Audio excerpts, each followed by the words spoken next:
बिस्मिल्लाहिर्रहमानिर्रहीम अस्सलाम वालेकुम डियर स्टूडेंट। आज हम बी कॉम पार्ट 2 की जो एडवांस अकाउंटिंग की बुक है सुहेल अफजल और एम आरिफ चौधरी साहब की, उसका जो चैप्टर नंबर 9 है कॉन्ट्रैक्ट अकाउंट, उसकी एक्सरसाइज नंबर 9 आज हम करने जा रहे हैं जी। चैप्टर नंबर 9 और एक्सरसाइज नंबर 9। तो इसमें कहता है A firm of building contractors began to trade on 1st April 2016. A firm of building contractors began to trade on 1st April 2016. The following was the expenditures on the contract for rupees 3 lakh. ये जो contract जो कि 1 अप्रैल 2016 को शुरू किया गया है, उस पे टोटल जो एक्सपेंसेस हैं वो 3 लाख आए हैं। तो याद रखिएगा डियर स्टूडेंट, टोटल एक्सपेंसेस के साथ हमारा कोई ताल्लुक नहीं होता, यानी ये कॉन्ट्रैक्ट प्राइस है एक किस्म की। तो इसमें कहता है मटेरियल इशूड। जी मैं आपको पहले बता दूं, कॉन्ट्रैक्ट अकाउंट बनाने से पहले मैंने आपको इससे पिछले लेक्चर्स में बताया था कि जब भी हम कॉन्ट्रैक्ट अकाउंट बनाते हैं तो कॉन्ट्रैक्ट अकाउंट के डेबिट साइड पे हम हमेशा एक्सपेंसेस लिखते हैं और ओपनिंग हेड लिखते हैं, और कॉन्ट्रैक्ट अकाउंट के क्रेडिट साइड पे हम एंडिंग आइटम्स यानी एंडिंग हेड्स लिखते हैं और वर्क सर्टिफाइड और अनसर्टिफाइड लिखते हैं। तो मटेरियल इशू टू कॉन्ट्रैक्ट 51,000 ये एक्सपेंस है, इसको डेबिट साइड पे लिखेंगे। प्लांट यूज्ड फॉर कॉन्ट्रैक्ट 15,000, 15,000 का प्लांट इस्तेमाल हुआ है, ये भी एक्सपेंस है, डेबिट साइड पे लिखेंगे। वेजेस इनकर्ड 81,000, वेजेस भी एक्सपेंस है, डेबिट साइड पे लिखेंगे। अदर एक्सपेंसेस इनकर्ड 5,000, और जो अदर एक्सपेंसेस हैं वो 5,000 हैं, ये भी एक्सपेंस है, तो डेबिट साइड पे लिखेंगे। Cash received on account by 31st March 2017 amounted to rupees 1,28,000 being 80% of work certified। जी हमें जो कैश रिसीव हुई है 31 मार्च 2017 को 1,28,000, और ये जो है वर्क सर्टिफाइड 80% की रिसीव हुई है। तो याद रखिएगा डियर स्टूडेंट, वर्क सर्टिफाइड 80% यहाँ पे दिया गया है, तो आपने 100% वर्क सर्टिफाइड लेना है। तो फिर मैं आपको कैलकुलेशन इसकी बता देता हूँ, जब मैं क्वेश्चन सॉल्व करूँगा तो आपको कैलकुलेशन बता दूंगा। Of the plant and materials charged to the contract, plant which cost rupees 3,000 and material which cost 2,500 were lost। जी दोबारा समझें, प्लांट और मटेरियल्स जो है जिसमें से 3,000 का मटेरियल जो है वो ज़ाया हो गया है, और वे और मटेरियल प्लांट जो है वो 3,000 का ज़ाया हो गया है, और जो मटेरियल है वो 2,500 का ज़ाया हो गया है। On 31st March 2017, plant which cost 2,000 was returned to store। कहता है कि 31 मार्च 2017 को प्लांट जो है वो 2,000 का वापस हो गया स्टोर में, यानी रिटर्न टू स्टोर हो गया। The cost of work done but uncertified was 1,000। जो कास्ट ऑफ वर्क अनसर्टिफाइड है वो 1,000 है। एंड मटेरियल कॉस्टिंग 2,300, और जो मटेरियल है वो 2,300 है, ये भी एंडिंग है, तो इसको भी आपने क्रेडिट साइड पे लिखना है क्योंकि ये मटेरियल वर्स इन हैंड है। इसके अलावा ये जो cost of work done but uncertified है, ये भी अनसर्टिफाइड है, तो इसको भी क्रेडिट साइड पे लिखेंगे। और ये जो मटेरियल रिटर्न हुआ है, मटेरियल रिटर्न हुआ है 2,000 का, इसको भी क्रेडिट साइड पे लिखेंगे। और ये जो मटेरियल 3,000 का जो प्लांट ज़ाया हुआ है, और जो मटेरियल ज़ाया हुआ है 2,500 का, इन दोनों को भी आपने क्रेडिट साइड पे लिखना है। Charge 15% depreciation of plant, plant पे जो डिप्रिसिएशन है वो 15% है। And take to the profit and loss account 2/3 of the profit received, prepare contract account, contractee account and balance sheet from the above particulars. जी हमने कॉन्ट्रैक्ट अकाउंट भी बनाना है, कॉन्ट्रैक्टी account भी बनाना है, और बैलेंस शीट भी बनानी है। तो डियर स्टूडेंट सोल्यूशन की तरफ चलते हैं जी। तो ये जो है एक्सरसाइज नंबर 9 है, और कॉन्ट्रैक्ट अकाउंट यहाँ पे लिखना है, एक्सपेंसेस और ओपनिंग आइटम डेबिट साइड पे लिखने हैं, क्लोजिंग आइटम और वर्क सर्टिफाइड और अनसर्टिफाइड जो है इस क्रेडिट साइड पे लिखना है। तो क्वेश्चन की तरफ बढ़ते हैं। सबसे पहले है मटेरियल 51,000,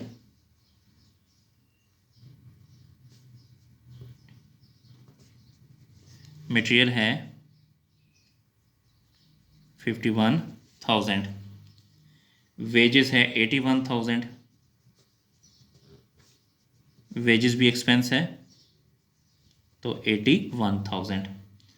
प्लांट 15,000 है, एक्सपेंस है, यहाँ पे लिखें प्लांट है 15,000 और अदर एक्सपेंसेस हैं 5,000, अदर एक्सपेंसेस हैं 5,000।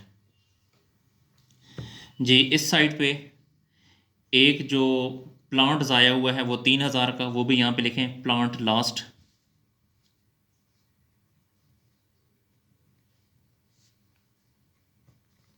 प्लांट ज़ाया हुआ है 3,000 का, वो भी क्रेडिट साइड पे लिखें। और जो मटेरियल लास्ट हुआ है 2,500 का, वो भी इधर लिखें मटेरियल लास्ट है 2,500 का। जी इसके अलावा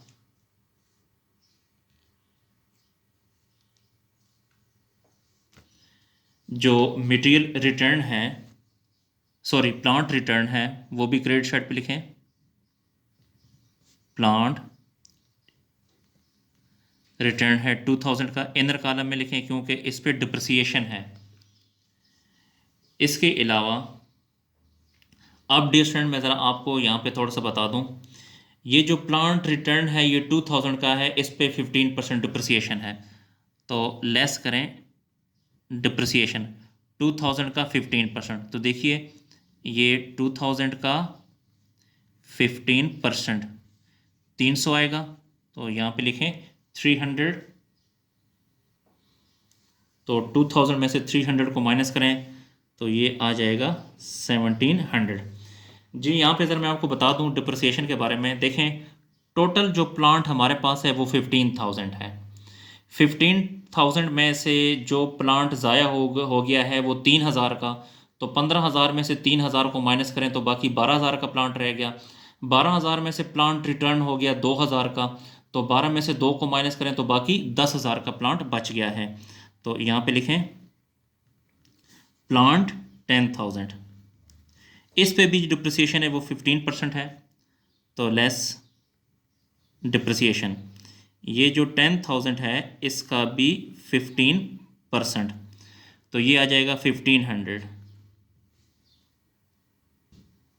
तो 10,000 में से 1,500 को अगर आप माइनस करें तो ये आता है 8,500। जी मटेरियल एंडिंग है हमारे पास, मटेरियल एंडिंग है 2,300 का। इसी तरह जो वर्क सर्टिफाइड है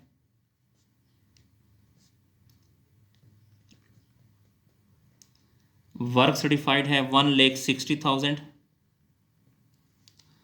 और वर्क अनसर्टिफाइड है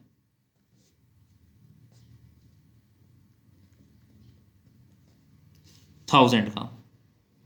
जी अब डियर स्टूडेंट इनको आपने प्लस करना है, तो प्लस करें 3,000 plus 2,500 plus 1,700 plus 8,500 plus 2,300 plus 1,60,000 और प्लस 1,000, तो ये आता है 1,79,000।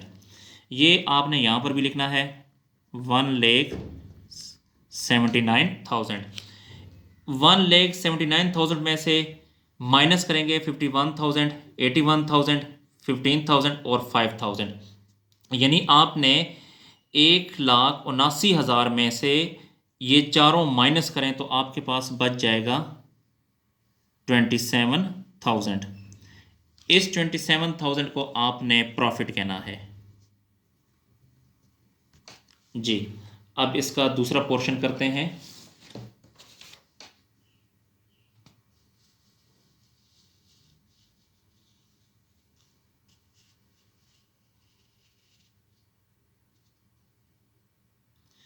जी ये जो 27,000 है इसको आपने यहाँ पर भी लिखना है प्रॉफिट है 27,000, ये यहाँ पर भी लिखें, यहाँ पर भी लिखें 27,000, और इसको आपने यहाँ पर भी लिखना है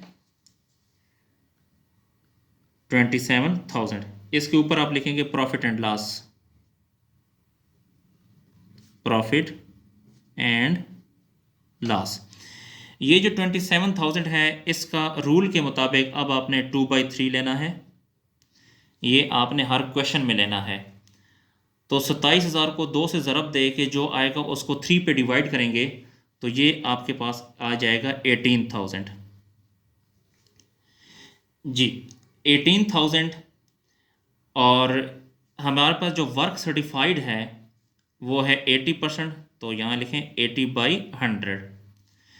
तो इन दोनों को ज़रब दे के 100 पे डिवाइड करेंगे तो ये आ जाएगा 144 और 00। अब 27,000 में से अगर 14,400 को माइनस करें तो ये आ जाएगा 12,600। इसे आपने रिज़र्व कहना है,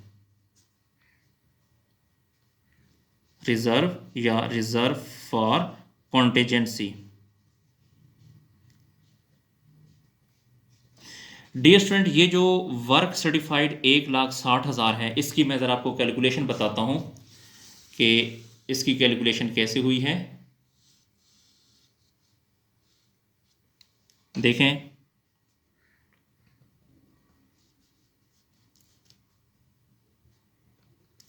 वर्क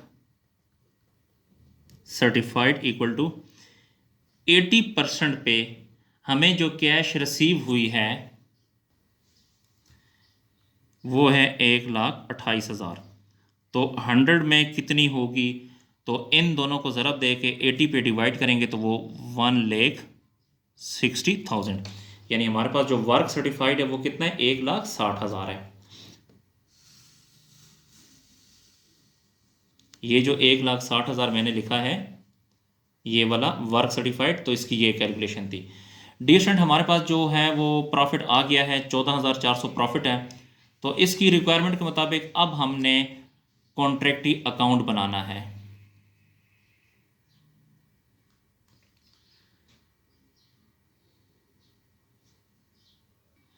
तो मैं एक जनरल की सिंपल सी एंट्री करता हूं। अगर आप यहां देखें तो देखिए, कैश आया, जो चीज़ आएगी वो डेबिट, कैश अकाउंट डेबिट कहाँ से आया, कॉन्ट्रैक्टी से, कॉन्ट्रैक्टी अकाउंट क्रेडिट। कॉन्ट्रैक्टी से जो कैश आया था वो 1,28,000 था, तो यहाँ पे लिखें 1,28,000 और 1,28,000। ये डियर स्टूडेंट मैंने आपको जस्ट समझाने के लिए लिखा है।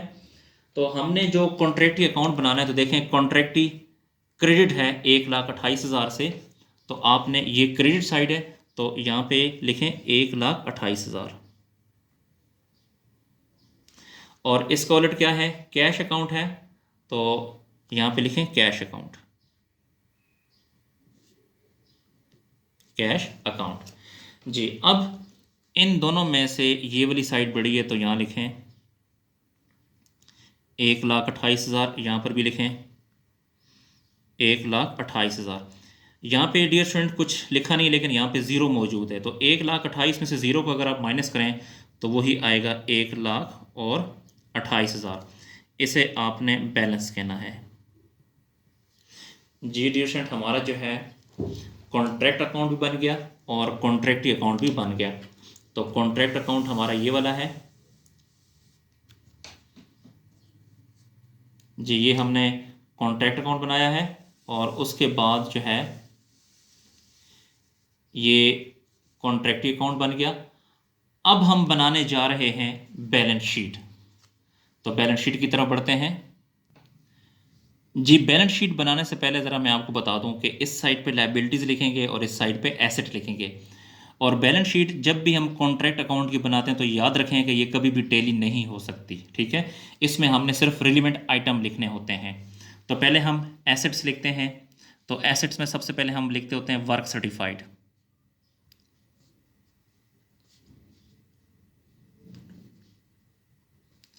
वर्क सर्टिफाइड है 1,60,000। इसके साथ प्लस करते हैं वर्क अनसर्टिफाइड,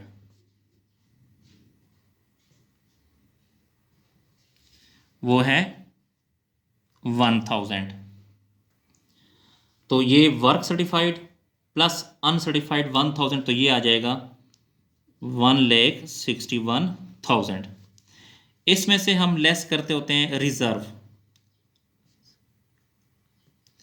रिजर्व की अमाउंट है हमारे पास 12,600। तो 1,61,000 से 12,600 को माइनस करेंगे तो ये हमारे पास रिमेनिंग अमाउंट आ जाएगी 148,400। फिर इसमें से हम माइनस करते होते हैं कैश रिसीव्ड।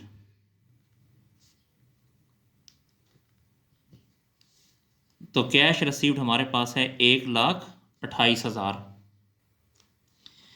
148,400 में से 1,28,000 को माइनस करेंगे तो हमारे पास रिमेनिंग अमाउंट बच जाएगी 20,400। 20,400 जी। इसके अलावा हमारे पास जो प्लांट है, ये भी हमारे पास जो एंडिंग प्लांट है, देखिए एक प्लांट हमारे पास है 85,000 का। जी मैं आपको बता देता हूँ, हमारे पास जो एंडिंग प्लांट है एक ये 85,000 का है, और 85,000, और इसके अलावा एक हमारे पास एंडिंग प्लांट है 1,700। तो 1,700 प्लस 85,000 ये बनता है 10,200। ये बनता है 10,200। ये मैं आपके इसको डिटेल भी लिख देता हूँ यहाँ पे। एक हमारे पास है 8,500 और दूसरा एंडिंग प्लांट है 1,700। दोनों को ऐड करें तो ये बनता है। इसके अलावा जो हमारे पास एक मटेरियल है एंडिंग मटेरियल, वो भी एसेट होता है। एंडिंग मटेरियल है 2,300 का, तो ये भी हमने एसेट साइड पे लिख दिया। अब लायबिलिटी साइड पर आते हैं। तो जो प्रॉफिट होता है ये सबसे पहले ये लायबिलिटी में लिखना है, क्योंकि प्रॉफिट लायबिलिटी होती है। तो यहाँ लिखें प्रॉफिट है 14,400। इसमें से माइनस करेंगे लॉस ऑफ प्लांट।